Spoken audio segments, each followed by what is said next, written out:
Labdien, tehnoloģija portāls Zēparks LV video apskatu skatītāji.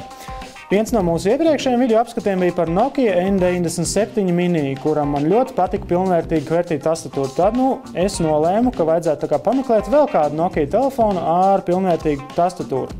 Tā kā N97 Mini bija diezgan salīdzinoši dārgs, pār pa 250 latiem, tad uzdevums bija atrast kaut ko lētāk. Tad es arī atradu. Tas ir Nokia 5730 Express Music, muzikālais telefons, bet ar pilnu klavierīti. Tas izskatās aptuveni šādi. Mani secinājumi. Sāksim ar to, kad aprakstīšu vienkārši kāds telefona korpuss. Telefona korpuss aizmugurīt no plasmasas, matēta, jau redz skrāpējums virsū, priekšpuse glancēta, ļoti smērējās.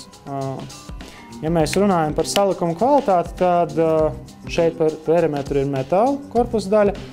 Pats korpus it kā ir stingrs, viss būtu, nekas tur nečīks, negrab un tā tālāk. Bet tad, kad mēs tumsā iededzam apgaismojumu, tad mēs varam redzēt, ka šeit gar mūzikas atskaņotāju podziņām visur tā kā balti krikumi spīd gaismu caur tādu sajūtu, ka tāds, piedodiet, bet ķīniski lēts tas telefons izskatās tumsā. Lūk, tagad mēs, protams, studijā, redakcijā nevaram nodrošināt pilnīgi tumsu, bet šis izgaismojums izstāsta tāds, piedodiet, bet pietiekami lēts. Šeit spīd garām gaismiņas, te arī, un tā kā viņi pagriež sāniski, te arī visur gar korpusu spīd reāli balti tādi gaismas krikumi, arī gar tastatūru. Tas tā, ka tumsā tās sajūta tomēr nav tā, ka tas telefons būtu tāds ļoti kvalitatīvs, bet arī šeit gar tastatūru. Bet tas īstenībā ir saprotami, jo nevar jau visur norobežot to zonu, lai tā gaismiņa nekur neizlāžās cauri. Bet tā kopumā, protams, pats apgaismojums ir pietiekami labs. Šeit viss spīd.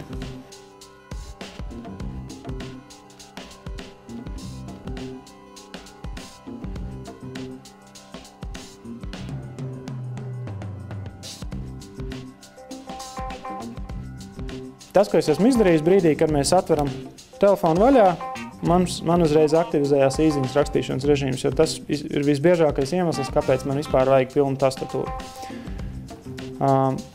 Taustiņi ir viens pie otra cieši blakus, gludā plaknē.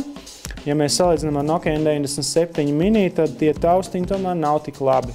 Viņi ir tādi, teiksim tā, grūtāk ir atrast to atstarpīt, lai nenospiestos blakus taustiņš nejauši.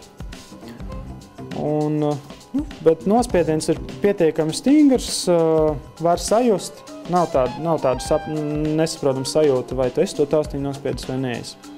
Telefona ekrāns, protams, ka šķiet mazliet švakāks par N97 Mini, viņš tāds blāvāks it kā, bet arī piereduma jautājums, jo tikpat labi. Tad, kad es noliku viņas blakus, es redzēju, ka ir atšķirība, bet pašreiz jau es ikdienā viņu lietoju un nav absolūti nekāda problēma. Kā jau minēju, man ļoti nepatīk, kad telefona priekšpuse ir glancēta, viņš šausmīgi smērējās. Ja runājam par ciparu taustiņiem, pietiekami ērti, bet kas man ārkārtīgi nepatīk Nokijas jaunajā koncepcijā, tā ir sarkanā klausulīte, uz kuras ir ieviesta arī telefona izslēgšanas poga. Agrāk Nokia centās viņu likt kaut kur augšpusē, tagad viņi ir šeit. Kā mēs esam pieraduši lietot telefonu? Mēs ieejam kaut kur izvēlnē, gribam iziet ārā. Mēs vienkārši visbiežāk nospiežam sarkano klausulīti. Kas te notiek? Mēs kaut kur esam iegājuši, un ja mēs spiežam sarkano klausulīti, un vairāk reizi viņu paspaidām, mums izlec profilu maiņas lodziņš, un tas ārkārtīgi kretinēja. Man ikdienā 50 reizes sanāk visu laiku aktivizēt šo te lodziņu. Es domāju, ka viņu vajadzēja vai uzlikt pēc ilgāk nospiedienu, vai tiešām ieviest kāds seišu taustiņu, bet tas tāds sīkums, kas ir, ko es esmu pamanījis. Tātad, kā es minēju, telefona korpuss ir glancēts, un, diemžēl, šeit jau blociņš ir tāds, te arī īstenībā ir pogas, kur pielietojums droši vien ir noderīgs Engage spēlīšu režīmā. Viņš ir saskrāpējies. Šis arī diezgan jau tāds netīrs. Telefons reāli ir lietots 1,5–2 nedēļas. Korpusa aizmuguri it kā pirksts nospiedums īpaši nerāda, bet, tāpat laikā arī tomēr skrāpējās. Bet, tāpēc arī attiecīgi šī telefona cena ir 150–170 lati, plus mīnus. Tā kā priekš telefonu, kas ir paredzēts it kā mūzikas atskaņošanai, un ja viņam ir iespēja izdarīt šādi un atklāt pilnu tastatūru, tas ir pietiekami pozitīvi. Jācer un jātic, ka pilnvērtīgas tastatūras telefona cenas aizvien kritīsies, bet kvalitāte ies uz augšu, kas loģiski arī notiks, tikai jautājums, cik ātrā laika posmā. Telefona izvēle absolūti klasiska, nekā jauna, nekā pārsteidzoša. Tas, ko es esmu izdarījis, es esmu uzinstalējis Opera mobile pārlūku un jāteic, ka tiešām ļoti laba lieta.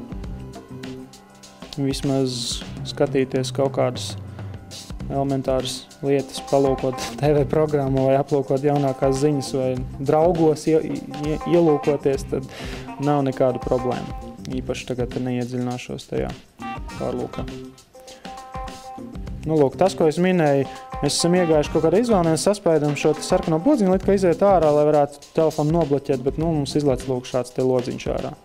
Un tas ir diezgan kaitinoši. Vai arī, piemēram, ja mēs gribam pārslēgties ar programmām, nu labi, izdomāju, ka es tomēr nepārslēgšos, spiežu sarkano taustiņu.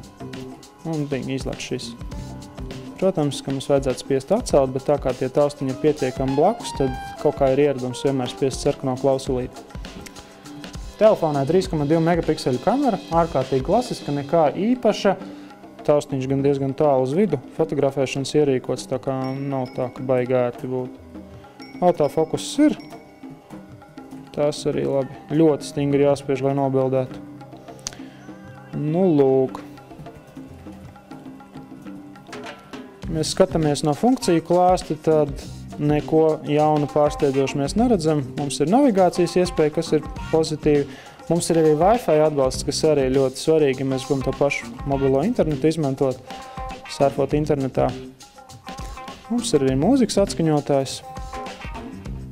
Tā kā telefonam ir klasiskā 3,5 mm austiņu pieslēgvieta, tad mēs varam izmantot gan līdzdotās in-ear austiņas, gan arī, protams, pieslēgt kuras savējās. Tik.